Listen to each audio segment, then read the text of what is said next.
her husband and her stepchildren. I'm going to stop you for a moment, Stephen, because we're getting now images coming in of Joe Biden and his wife coming through for the formal inauguration. Remember, Joe Biden at 78 becomes the oldest president of the United States, and he is someone who's gone through all the ups and downs of professional and personal life, but he's stuck the course. And many believe this is the second, or dare I say the third coming of Joe Biden. 1988, he had to give up his presidential challenge amidst charges of plagiarism. 2008, lost out in the Iowa caucus, and therefore couldn't really pursue his bid, became vice president. And now, just when everyone was writing him off, came back strongly in that US presidential campaign and appeared to be just the kind of person America wanted, almost a father figure at a time of a crisis. So there is Joe Biden. Let's just listen in to some of those sounds that are coming in at the moment from Washington, D.C.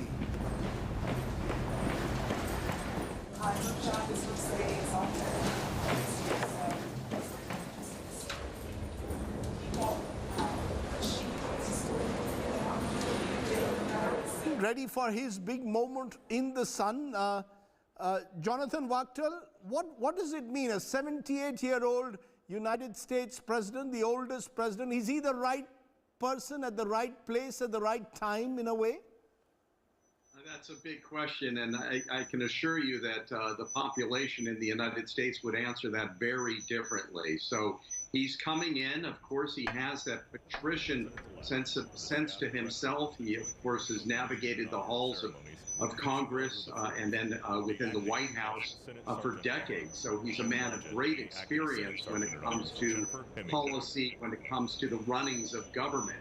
So you could say that, yes, indeed, in terms of having a steward, someone who knows his space, he is certainly the right person to understand that. But, you know, this is such a terribly difficult time for this country, and we are going to immediately see, you know, we're all very excited to be seeing a ceremony of a lot of pomp and circumstances, and we're going to hear some rock stars and that's right. Lady Gaga, I must tell you, Lady Gaga is scheduled to sing the national anthem. We've got Jennifer Lopez also expected to perform, but that's going to be one of the highlights, Lady Gaga singing the national anthem. Ladies and gentlemen, the President-elect of the United States, Joseph Robinette Biden Jr. and Dr. Jill Biden.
Ladies and gentlemen, please be seated.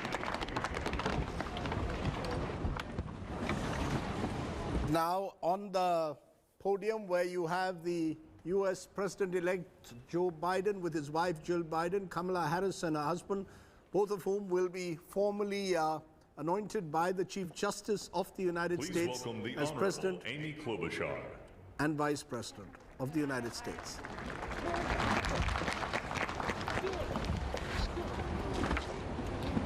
Vice President Pence, Mr. President-elect, Madam Vice President-elect, members of Congress and the judicial branch, former presidents and first ladies, vice presidents, leaders from abroad, and a whole bunch of Bidens.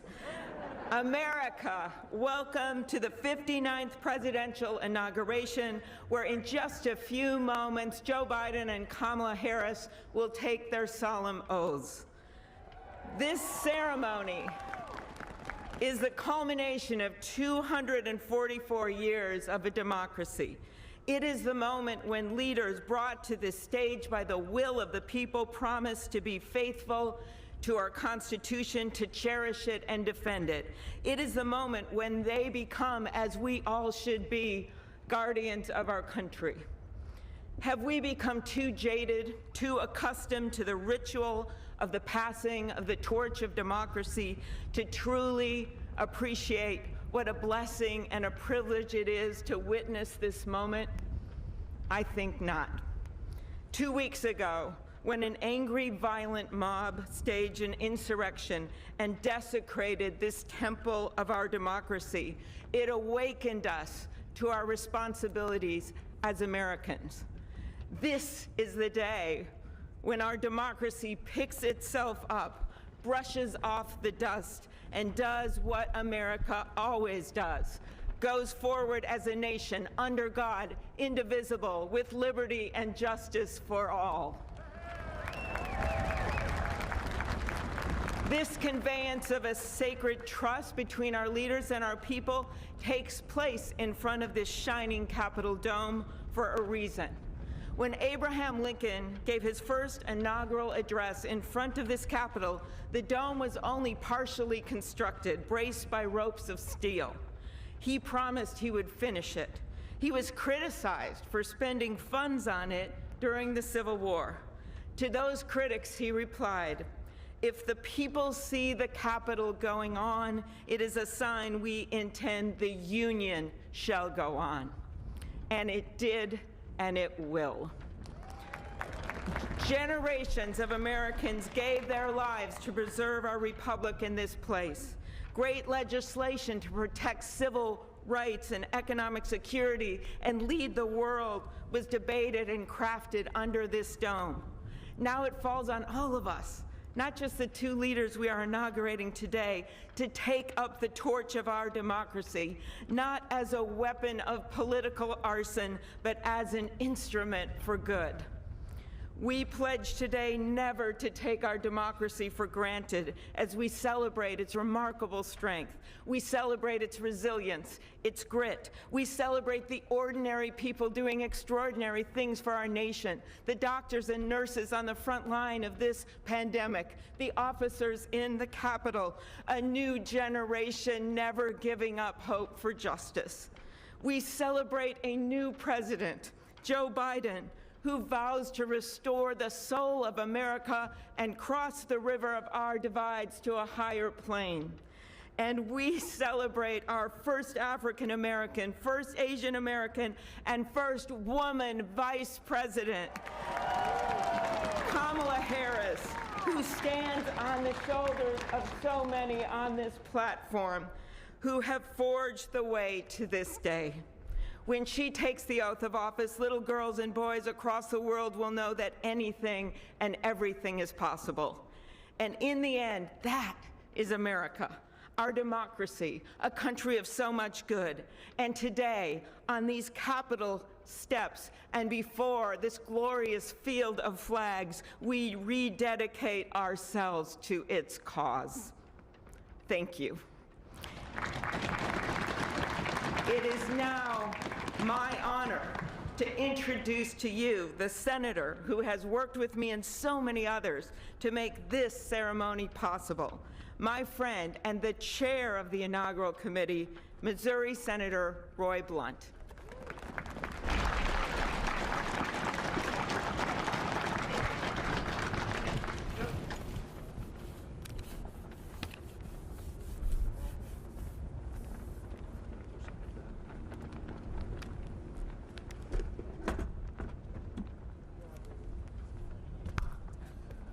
Well, I should have known when Senator Klobuchar got involved, at least there'd be a touch of snow up here this morning.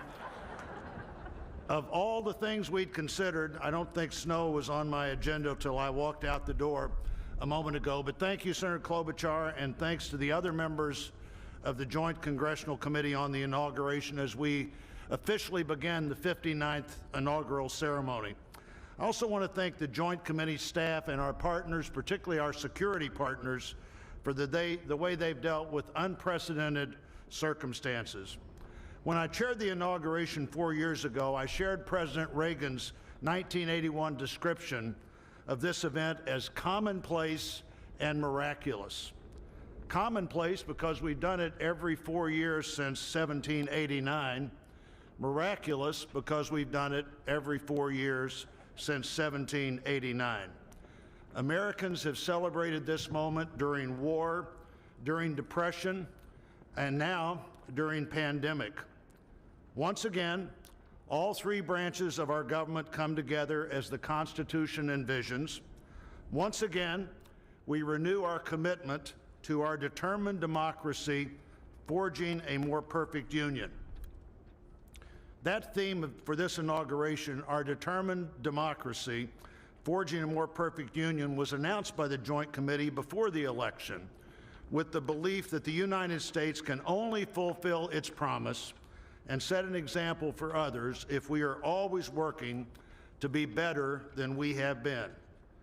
The Constitution established that determined democracy with its first three words, declaring the people as the source of the government. The Articles of Confederation hadn't done that. The Magna Carta hadn't done that. Only the Constitution says the government exists because the people are the source of the reason it exists.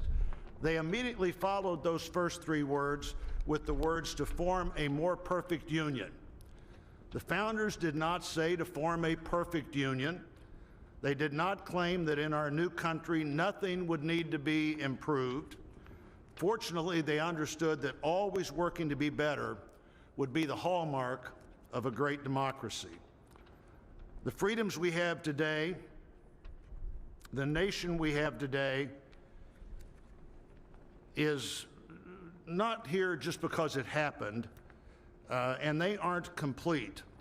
A great democracy working through the successes and failures of our history, striving to be better than it had been. And we are more than we have been, and we are less than we hope to be.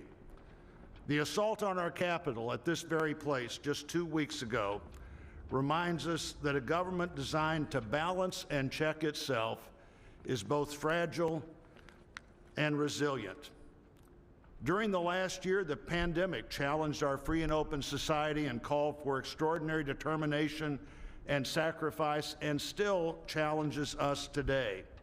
Meeting that challenge head on have been and are healthcare workers, scientists, first responders, essential frontline workers, and so many others we depend on in so many ways. Today we come to this moment, people all over the world, as we're here, are watching and will watch what we do here. Our government comes together, the Congress and the courts join the transition of executive responsibility. One political party more pleased today and on every inaugural day than the other, but this is not a moment of division, it's a moment of unification. A new administration begins and brings with it a new beginning. And with that, our great national debate goes forward, and a determined democracy will continue to be essential in pursuit of a more perfect union and a better future for all Americans. What a privilege for me to join you today. Thank you.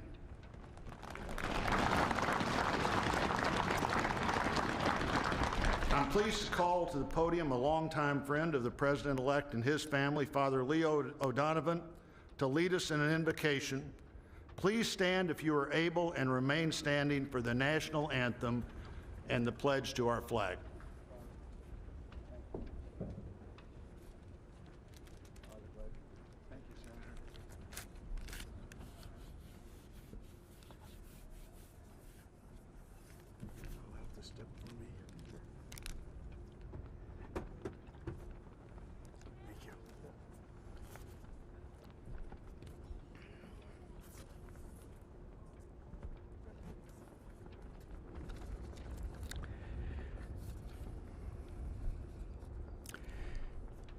Gracious and merciful God, at this sacred time we come before you in need, indeed on our knees.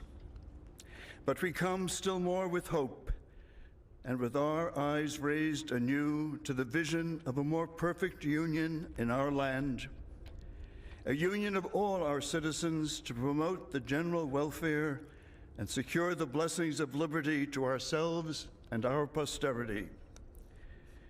We are a people of many races, creeds, and colors, national backgrounds, cultures, and styles, now far more numerous and on land much vaster than when Archbishop John Carroll wrote his prayer for the inauguration of George Washington 232 years ago.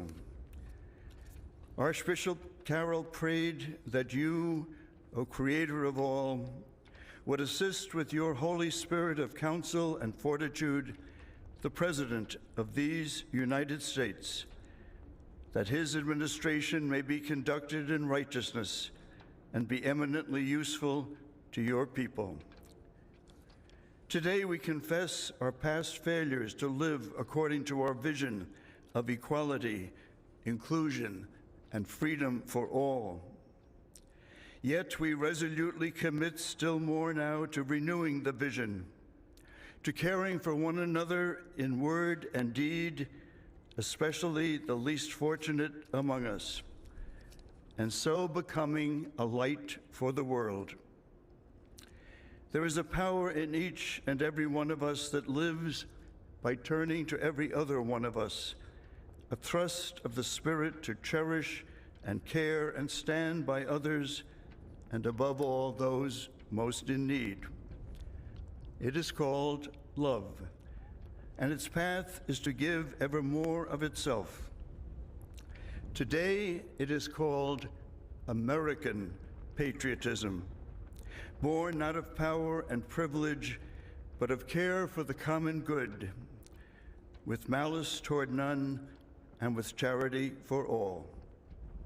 For our new president, we beg of you the wisdom Solomon sought when he knelt before you and prayed for an understanding heart so that I can govern your people and know the difference between right and wrong. We trust in the counsel of the letter of James.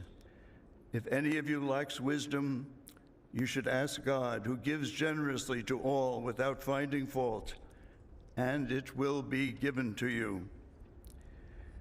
Pope Francis has reminded us how important it is to dream together. By ourselves, he wrote, we risk seeing mirages, things that are not there. Dreams, on the other hand, are built together. Be with us, holy mystery of love, as we dream together.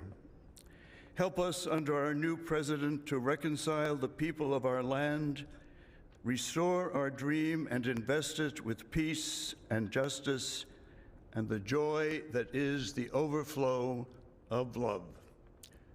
To the glory of your name, forever, amen.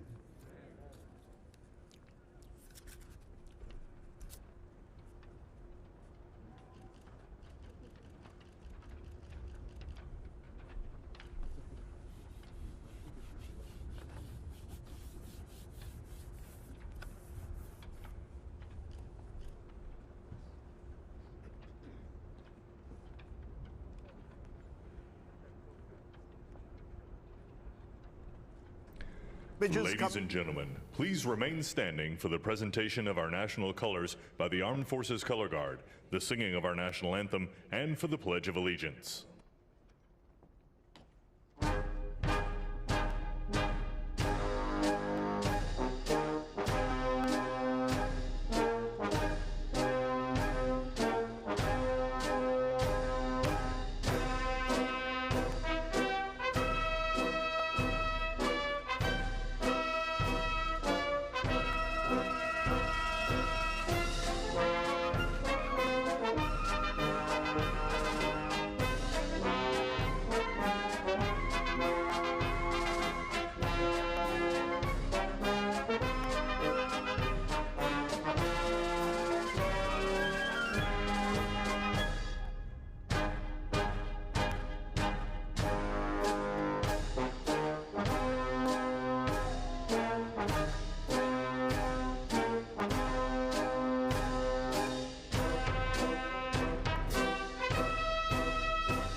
Ladies and gentlemen, here for the singing of our national anthem, accompanied by the President's own United States Marine Band, please welcome Lady Gaga.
So proudly we hailed at the twilight's last gleaming, whose broad stripes and bright stars through the perilous fight o'er the ramparts we watched were so gallantly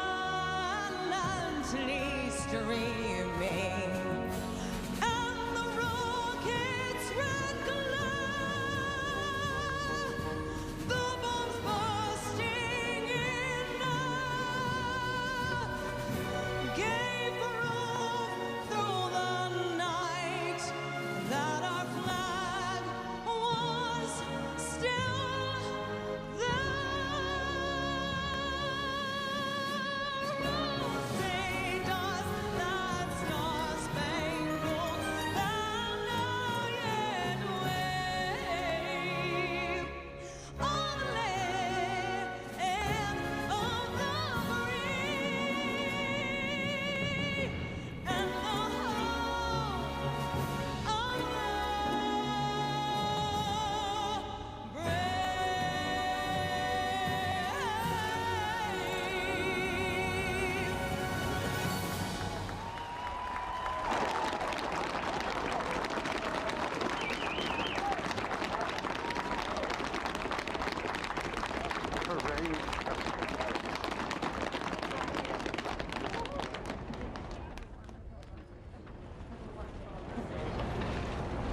the Singing the U.S. national anthem,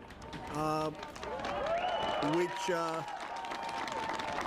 is a moment in a way, lots of emotional moments in the last half hour. Ladies and gentlemen, please welcome from the city of South Fulton, Georgia Fire and Rescue Department, President of the International Association of Firefighters, Local 3920, Fire Captain Andrea M. Hall, for the reciting of the Pledge of Allegiance.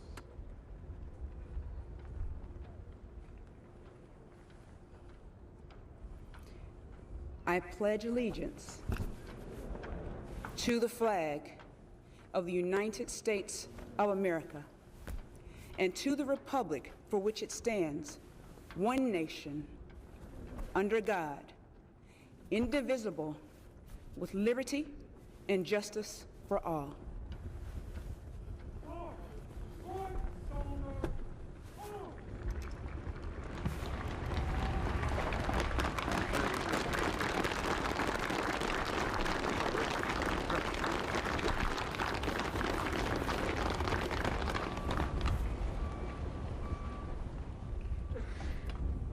What you are all about to be part of, America, is a historic moment of firsts.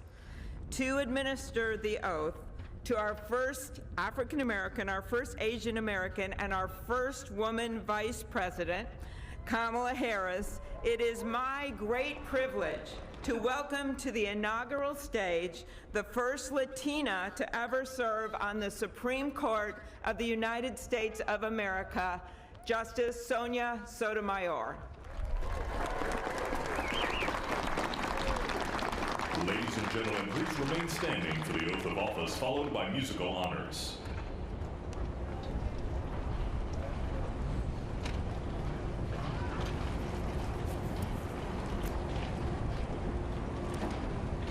Please raise your right hand and repeat after me.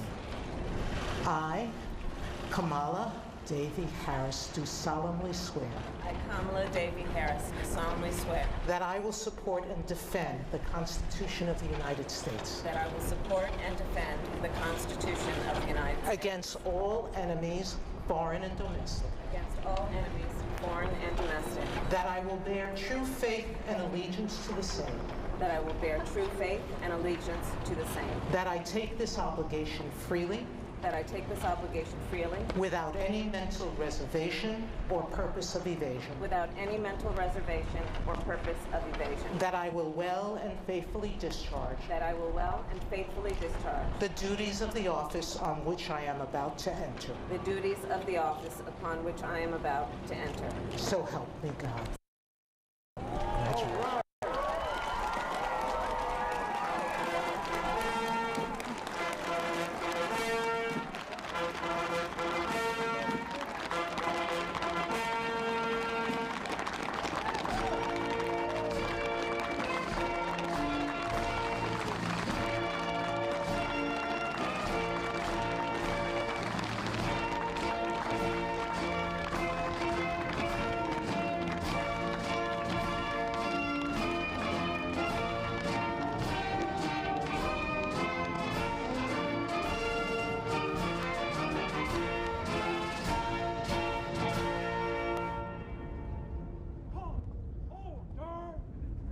Ladies and History being gentlemen, created. please be seated.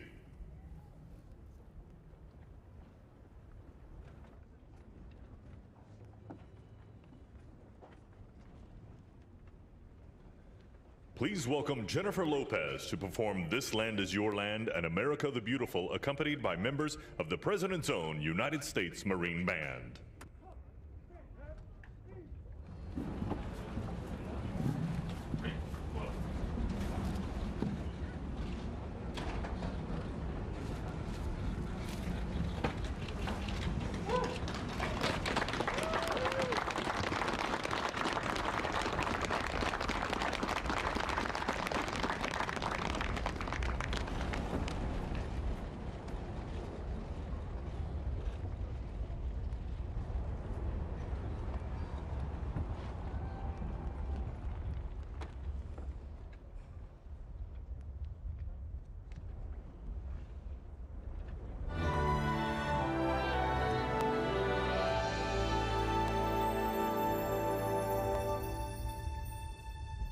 This land is your land. This land is my land. From California to the New York Islands, from the Redwood Forest to the Gulf Stream waters. This land was made for you and me. As I went walking down that ribbon of highway, I saw above me that endless skyway. I saw below me that golden valley. This land was made for you and me. Oh, this land, oh, this land. This land was made for you and me.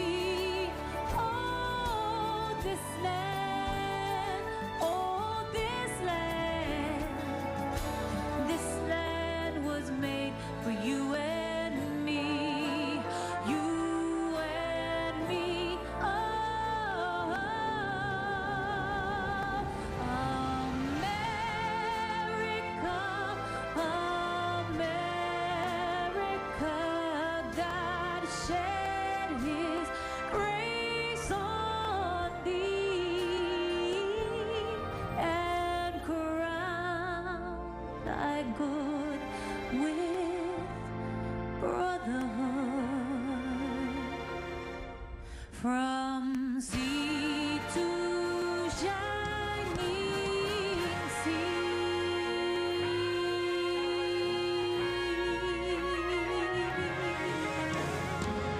una nación bajo Dios, indivisible, con libertad y justicia para todos. let's get loud.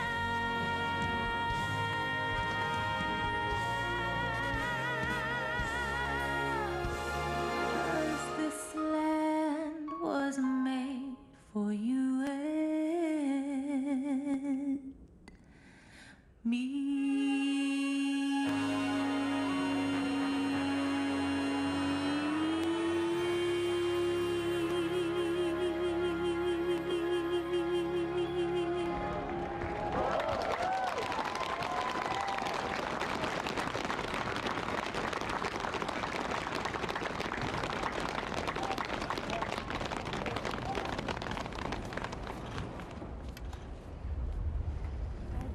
Well, that was great.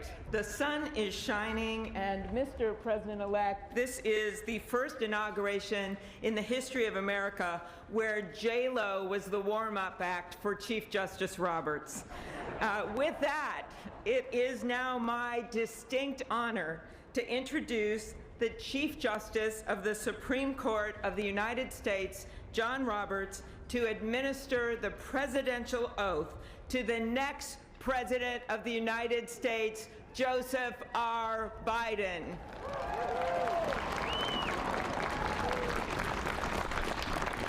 Ladies and gentlemen, please stand for the oath of office, followed by musical honors.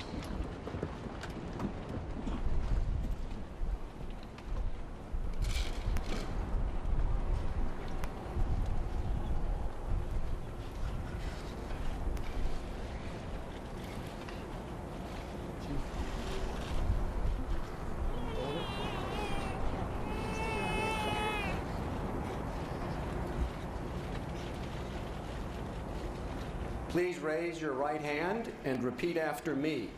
I, Joseph Robinette Biden, Jr., do solemnly swear I, Joseph Robinette Biden, Jr., do solemnly swear that I will faithfully execute the office of President of the United States office of President of the United States and will, to the best of my ability, preserve, protect, and defend the Constitution of the United States.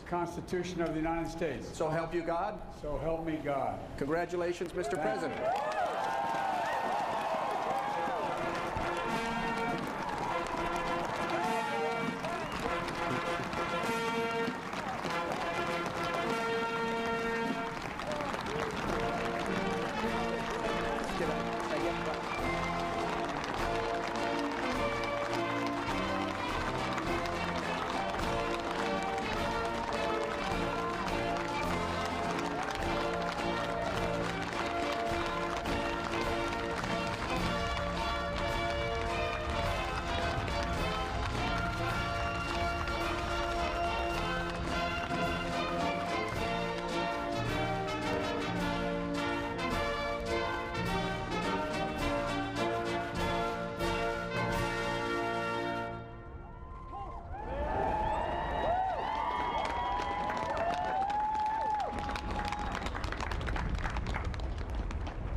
Ladies and gentlemen, please be seated.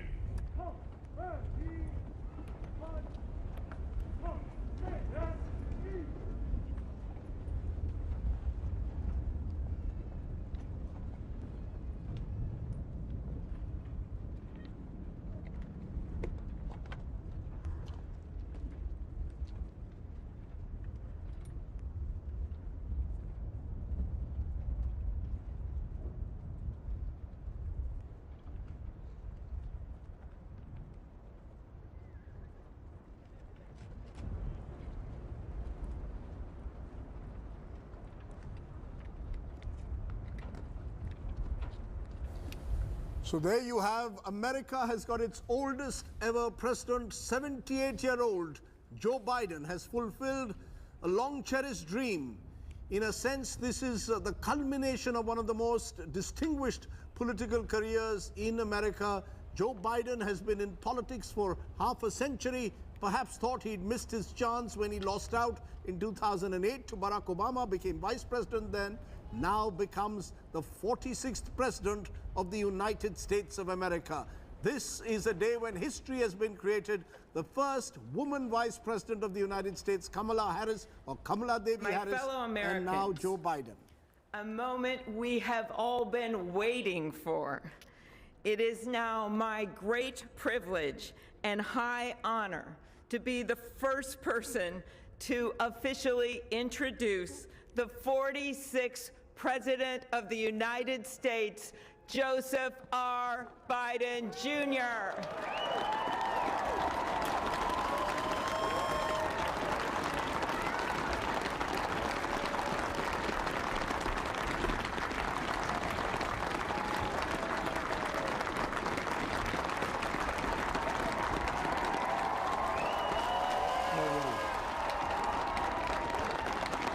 Chief Justice Roberts, Vice President Harris,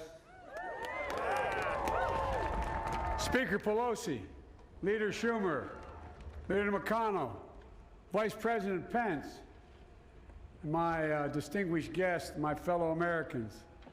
This is America's day. This is democracy's day, a day of history and hope, of renewal and resolve. Through a crucible for the ages, America has been tested anew, and America has risen to the challenge. Today, we celebrate the triumph not of a candidate, but of a cause, the cause of democracy. The people, the will of the people has been heard, and the will of the people has been heeded. We've learned again that democracy is precious. Democracy is fragile. And at this hour, my friends, democracy has prevailed. So now, on this hallowed ground where just a few days ago, violence sought to shake the Capitol's very foundation, we come together as one nation, under God, indivisible, to carry out the peaceful transfer of power as we have for more than 2 centuries.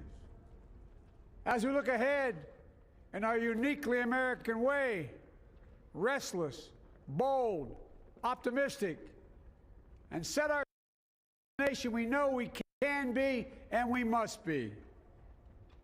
I thank my predecessors of both parties for their presence here today. I thank them from the bottom of my heart. And I know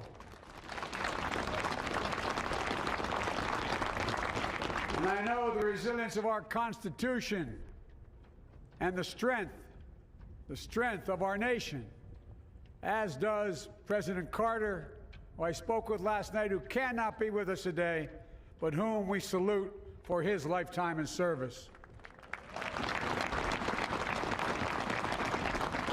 I've just taken the sacred oath each of those patriots have taken, the oath first sworn by George Washington. But the American story depends not on any one of us, not on some of us, but on all of us, on we the people who seek a more perfect union. This is a great nation. We are good people. And over the centuries, through storm and strife, in peace and in war, we've come so far. But we still have far to go. We'll press forward with speed and urgency, for we have much to do in this winter of peril and significant possibilities. Much to repair, much to restore, much to heal, much to build, and much to gain. Few people in our nation's history have been more challenged or found a time more challenging or difficult than the time we're in now. Once-in-a-century virus that silently stalks the country has taken as many lives in 1 year as America lost in all of World War II. Millions of jobs have been lost. Hundreds of thousands of businesses closed. A cry for racial justice, some 400 years in the making, moves us. The dream of justice for all will be deferred no longer. A cry for survival comes from the planet itself, a cry that can't be any more desperate or any more clear. And now, a rise of political extremism, white supremacy, domestic terrorism, that we must confront and we will defeat. To overcome these challenges, to restore the soul and secure the future of America, requires so much more than words. It requires the most elusive of all things in a democracy: unity. Unity. In another January, on New Year's Day in 1863, Abraham Lincoln signed the Emancipation Proclamation. When he put pen to paper, the president said, and I quote, "If my name ever goes down into history, it'll be for this act, and my whole soul is in it." My whole soul is in it. Today, on this January day, my whole soul is in this, bringing America together, uniting our people, uniting our nation. And I ask every American to join me in this cause.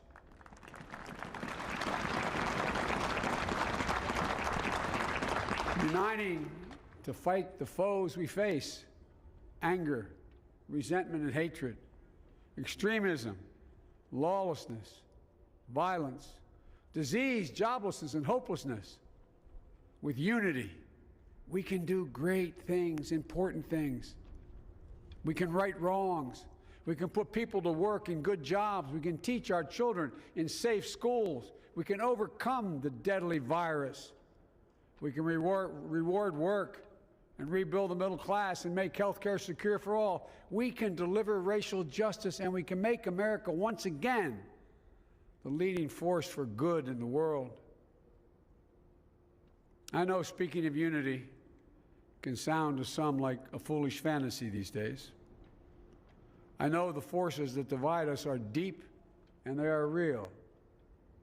But I also know they are not new. Our history has been a constant struggle between the American ideal that we're all created equal and the harsh, ugly reality that racism, nativism, fear, demonization have long torn us apart. The battle is perennial, and victory is never assured. Through Civil War, the Great Depression, World War, 9/11, through struggle, sacrifice, and setbacks, our better angels have always prevailed. In each of these moments, enough of us have come together to carry all of us forward. And we can do that now. History, faith, and reason show the way of unity. We can see each other not as adversaries, but as neighbors. We can treat each other with dignity and respect. We can join forces, stop the shouting, and lower the temperature. For without unity, there is no peace, only bitterness and fury. No progress, only exhausting outrage. No nation, only a state of chaos. This is our historic moment of crisis and challenge.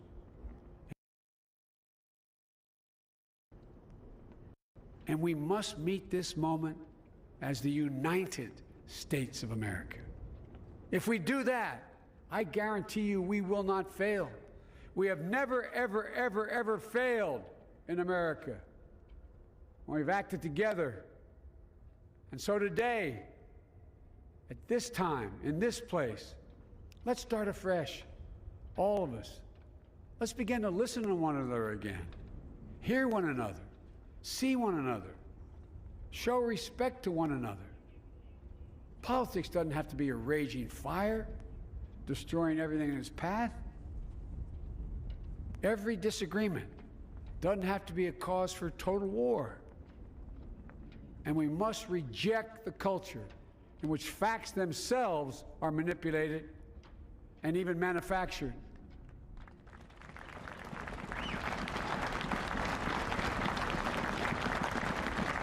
My fellow Americans, we have to be different than this. America has to be better than this.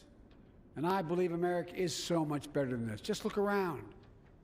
Here we stand in the shadow of the Capitol Dome, as was mentioned earlier, completed amid the Civil War, when the Union itself was literally hanging in the balance.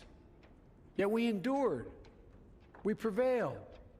Here we stand, looking out on the great mall where Dr. King spoke of his dream. Here we stand where 108 years ago, at another inaugural, thousands of protesters tried to block brave women marching for the right to vote. And today, we mark the swearing in of the first woman in American history elected to national office, Vice President Kamala Harris. Don't tell me things can't change. Here we stand, across the Potomac from Arlington Cemetery, where heroes who gave the last full measure of devotion rest in eternal peace. And here we stand, just days after a riotous mob thought they could use violence to silence the will of the people, to stop the work of our democracy, to drive us from this sacred ground. It did not happen. It will never happen. Not today, not tomorrow, not ever. Not ever.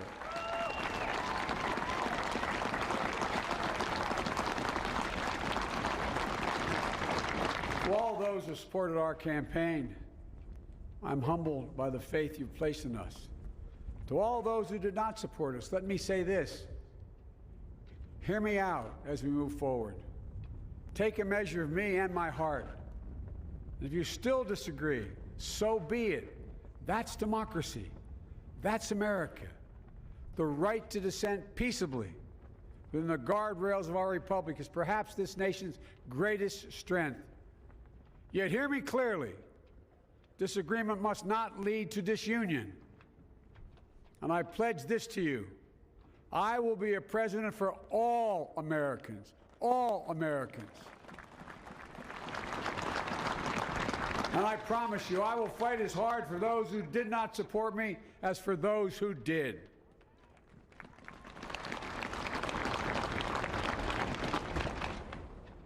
Many centuries ago, St. Augustine, a saint of my church, wrote that a people was a multitude defined by the common objects of their love. Defined by the common objects of their love.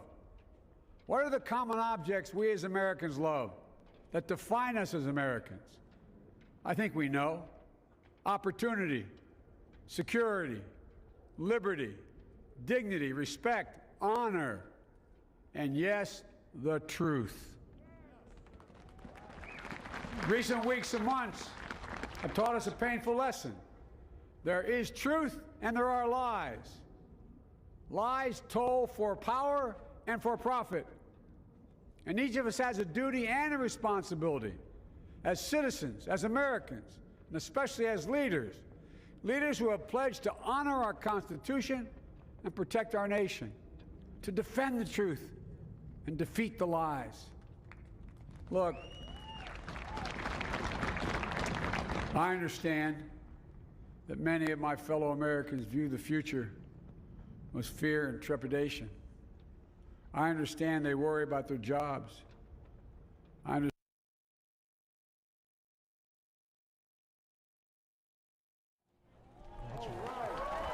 States. Constitution of the United States. We're just waiting for the audio to return to President Biden. The audio connection went off for a short moment, right in the heart of his speech, where he's spoken. Competing factions, distrusting those who don't look like you, or worship the way you do, or don't get their news from the same sources you do. We must end this uncivil war that pits red against blue, rural versus urban, or rural versus urban, conservative versus liberal. We can do this. if we open our souls instead of hardening our hearts, if we show a little tolerance and humility, and if we're willing to stand in the other person's shoes, as my mom would say, just for a moment, stand in their shoes. Because here's the thing about life. There's no accounting for what fate will deal you. Some days, when you need a hand. There are other days when we're called to lend a hand. That's how it has to be. That's what we do for one another. And if we are this way, our country will be stronger, more prosperous, more ready for the future. And we can still disagree. My fellow Americans, in the work ahead of us, we're going to need each other. We need all our strength to persevere through this dark winter. We're entering what may be the toughest and deadliest period of the virus. We must set aside politics and finally face this pandemic as one nation. One nation. And I promise you this, as the Bible says, weeping may endure for a night, but joy cometh in the morning. We will get through this together. Together. Look, folks, all my colleagues I serve with in the House and the Senate up here, we all understand the world is watching all of us today. So here's my message to those beyond our borders. America has been tested, and we've come out stronger for it. We will repair our alliances and engage with the world once again, not to meet yesterday's challenges, but today's and tomorrow's challenges. And we'll lead not merely by the example of our power, but by the power of our example.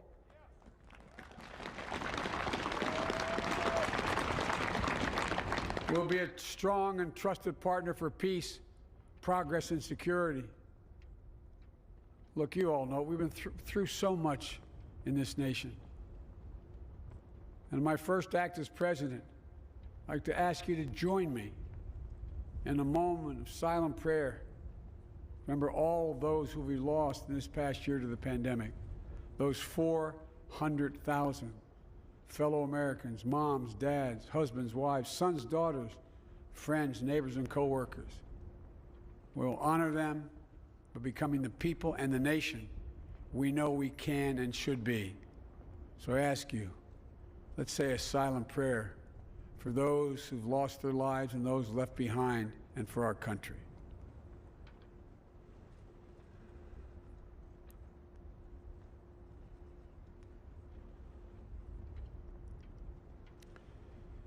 Amen. Folks, this is a time of testing. We face an attack on our democracy and on truth, a raging virus, growing inequity, the sting of systemic racism, a climate in crisis, America's role in the world. Any one of these would be enough to challenge us in profound ways. But the fact is, we face them all at once, presenting this nation with one of the gravest responsibilities we've had. Now we're going to be tested. Are we going to step up, all of us? It's time for boldness, for there's so much to do. And this is certain. I promise you, we will be judged, you and I, by how we resolve these cascading crises of our era. We will rise to the occasion is the question. Will we master this rare and difficult hour? Will we meet our obligations and pass along a new and better world to our children? I believe we must. I'm sure you do as well. I believe we will. And when we do, we'll write the next great chapter in the history of the United States of America, the American story. A story that might sound something like a song that means a lot to me. It's called American Anthem. There's one verse that stands out, at least for me, and it goes like this. The work and prayers of century have brought us to this day. What shall be our legacy? What will our children say? Let me know in my heart when my days are through, America, America, I gave my best to you. Let's us add our own work and prayers to the unfolding story of our great nation. If we do this, then when our days are through, our children and our children's children will say of us, they gave their best, they did their duty, they healed a broken land. My fellow Americans, I close the day where I began, with the sacred oath. Before God and all of you, I give you my word. I will always level with you. I will defend the Constitution. I'll defend our democracy. I'll defend America. And I will give all of you, keep everything I do in your service, thinking not of power, but of possibilities, not of personal interest, but the public good. And together, we shall write an American story of hope, not fear, of unity, not division, of light, not darkness, a story of decency and dignity, love and healing, greatness and goodness. May this be the story that guides us, the story that inspires us, and the story that tells ages yet to come that we answered the call of history. We met the moment. Democracy and hope, truth and justice did not die on our watch but thrived. That America secured liberty at home and stood once again as a beacon to the world. That is what we owe our forebears, one another, and generation to follow. So, with purpose and resolve, we turn to those tasks of our time, sustained by faith, driven by conviction, and devoted to one another and the country we love with all our hearts. May God bless America, and may God protect our troops. Thank you, America.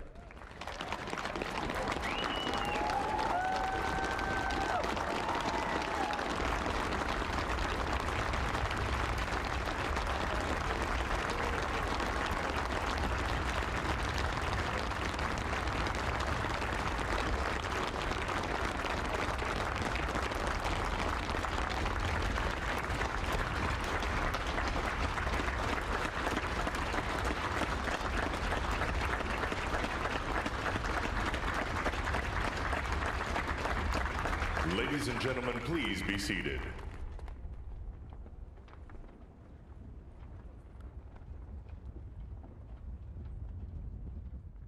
Ladies and gentlemen, please welcome Garth Brooks to perform Amazing Grace.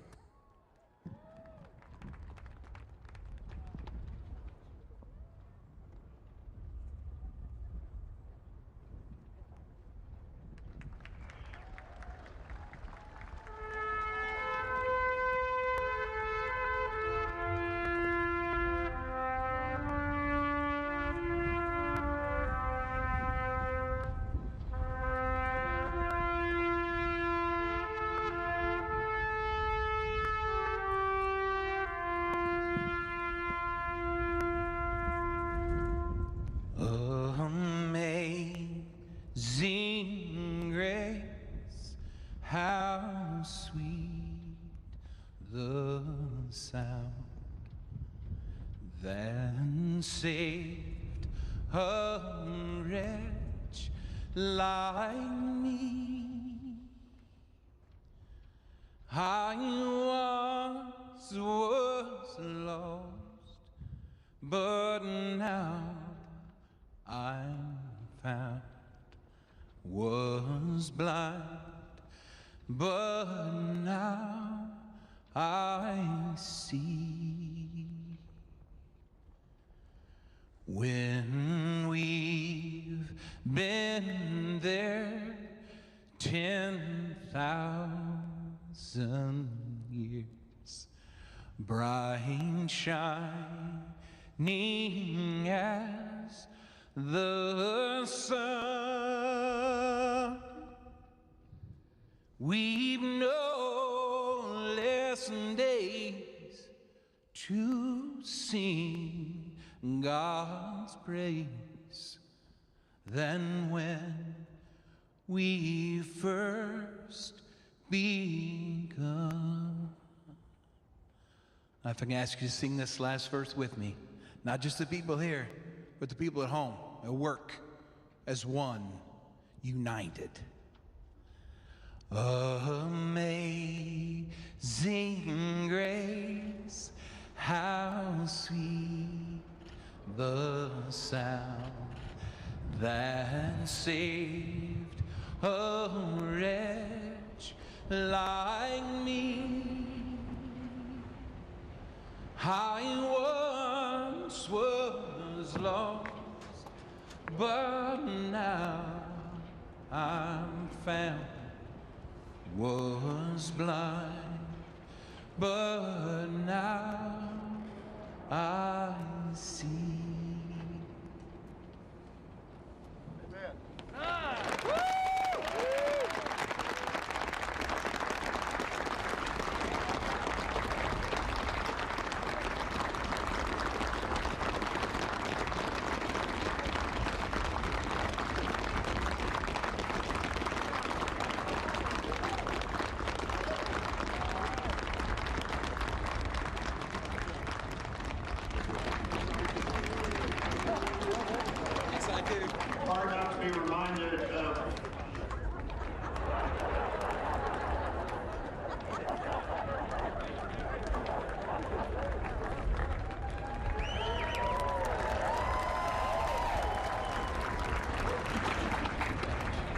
Hard not to be reminded of President Obama's singing that same song at the Mother Emanuel Church.